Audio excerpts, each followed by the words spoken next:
So a stock has a beta of 1.15. The expected return on the market is 10.3%, and the risk-free rate is 3.8%. What must the expected return on this stock be? So obviously, this question is about the CAPM model, or capital asset pricing model, and we know that model says that the expected return on a asset is equal to the risk-free rate plus beta times so-called market risk premium. And market risk premium basically is the expected return on the market minus the risk-free rate. So basically, we just need to plug in that formula and figure out the answer.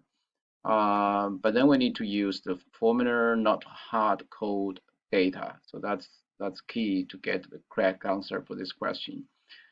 So it's going to be risk-free rate plus beta times open market return minus the risk-free rate and close it.